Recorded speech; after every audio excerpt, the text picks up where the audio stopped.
Good morning students. Today we are going to start chapter motion. Yes students, firstly do you know the meaning of stationary? अगर कोई object एक place पे fixed है तो वो क्या है? स्टेशनरी ऑब्जेक्ट है, क्योंकि वो एक प्लेस पे फिक्स्ड है। फॉर एग्जाम्पल ट्री अगर एक प्लेस पे फिक्स्ड है तो वो क्या है? स्टेशनरी। ठीक है, इलेक्ट्रिक पोल्स एक प्लेस पे फिक्स्ड है तो क्या है? वो स्टेशनरी। ठीक है, एवरीडे लाइफ में हम कुछ एग्जाम्पल देखते हैं कि कुछ रेस्ट पे होते हैं और कुछ मोशंस पे। जैसे बर्ड्स फ्लाई करते हैं, फिश स्विम करती है, ब्लड फ्लो करता है वीन्स एंड आर्टरीज में, एटम्स, मॉलिक्यूल्स, प्लैनेट, स्टार्स, ये सब जब मूवमेंट कर रहे हैं तो ये सब किस में है? मोशन में। तो मोशन में कब होगा? A body is said to be in motion when its position changes continuously with respect to a stationary object.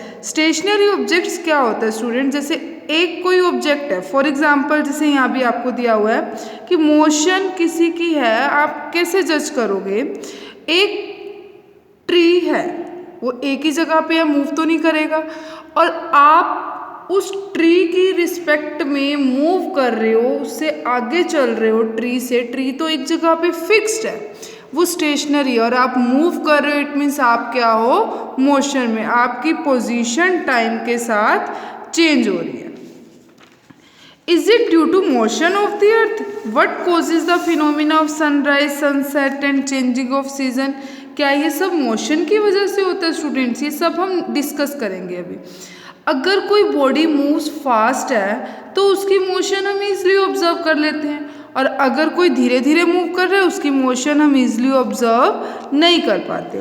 देखो, कोई ऑब्जेक्ट मूव कर रहा है या स्टेशनरी कैसे? फॉर एग्जाम्पल देखो, passenger in a moving bus, the road side trees appear to moving backward. जब हम बस में मूव कर रहे होते हैं, हमारी बस आगे जा रही होती है और हमें ऐसे लगता है कि ट्रीज पीछे जा रहे हैं, बट जो वो ट्रीज हैं वो क्या है? स्टेशनरी है। और जो पैसेंजर है बस में वो भी किस में होता है? रेस्ट में होता है। ठीक है, और तो मोशंस जो है ना वो बहुत कॉम्प्लेक्स है।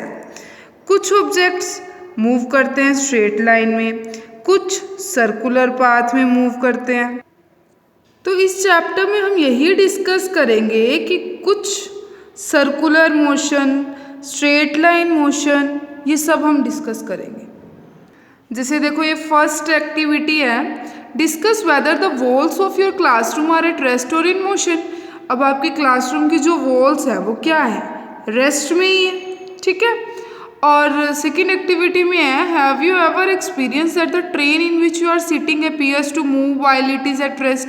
ये आपके जनरल डेली लाइफ के एक्सपीरियंस होता है कि जब आप ट्रेन में बैठे हो तो आपको ऐसे लगता है कि बाहर वाली चीज़ें पीछे रह रही है और हम आगे चल रहे हैं। हम भी तो किस में होते हैं?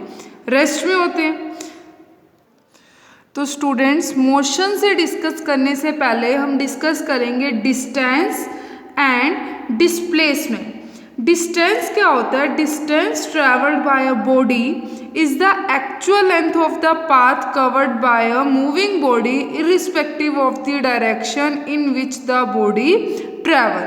For example student, एक मैन है, वो A से ट्रैवल करता है, A से B की तरफ चला तो कितने किलोमीटर ट्रैवल किया? 5 किलोमीटर। ओके, एंड देन वो B से C की तरफ ट्रैवल किया तो कितना ट्रैवल किया? 3 किलोमीटर। तो जो एक्चुअल पाथ कवर्ड हुआ, जो एक्चुअल लेंथ जितना पाथ कवर्ड किया मैन ने ए से सी तक पहुंचने में, वो कहाँ गया? पहले ए से बी की तरफ और बी से फिर सी पॉइंट पे आया। तो डिस्टेंस कितना हो गया यहाँ पे? 5 + 3 8 किलोमीटर। तो डिस्टेंस क्या है? Actual length of the indirect path. Okay, और डिस्प्लेसमेंट में क्या होता है? Straight line path between the initial and final position. तो डिस्प्लेसमेंट क्या है? जब बॉडी एक पोजीशन से अनदर पोजीशन पे मूव करती है और जितना शॉर्टेस्ट डिस्टेंस ट्रैवल करता है इनिशियल और फाइनल पोजीशन में, उसको डिस्प्लेसमेंट बोलते हैं। ये स्टूडेंट देखो, जैसे ए से बी की तरफ बी पॉइंट पे पहुंचे, बी पॉइंट से सी, ए से सी पे जाना था, ए से बी पे गया पॉइंट तो 5 किलोमीटर ट्रैवल किया, बी से सी पे गया तो 3 किलोमीटर ट्रैवल किया। तो ए से सी तक आने में कितना डिस्टेंस ट्रैवल हुआ, 5 + 3 8 किलोमीटर। ये तो आपका हो गया distance travel. And what do you mean by displacement? Displacement क्या होता है, जितना शॉर्टेस्ट डिस्टेंस कवर किया है और फाइनल पोजीशन पे पहुंच रहे हैं।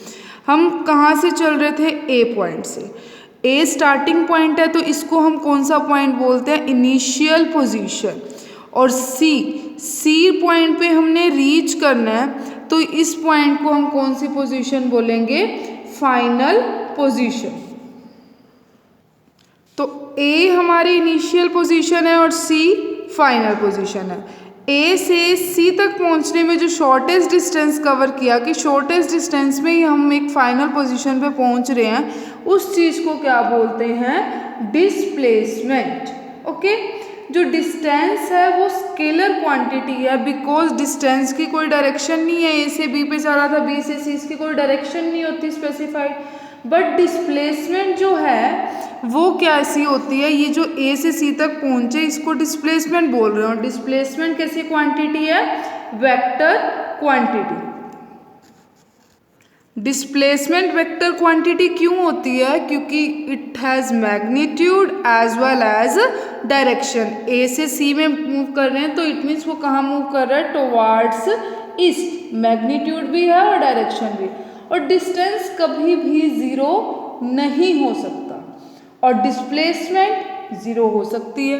वो कैसे ज़ीरो हो सकती है डिस्प्लेसमेंट, बिकॉज हमारा स्टार्टिंग पॉइंट ये था इनिशियल, हम वापस यहीं आ जाए, ए टू बी मूव किए, B to C, C to वापस ए मूव किए। अगर हम यहाँ पे भी करें, अगर इनिशियल पोजीशन ए है और फाइनल पोजीशन सी है, अगर आप वापस ए पे ही पहुँच जाओगे तो डिस्प्लेसमेंट क्या हो जाएगी, ज़ीरो।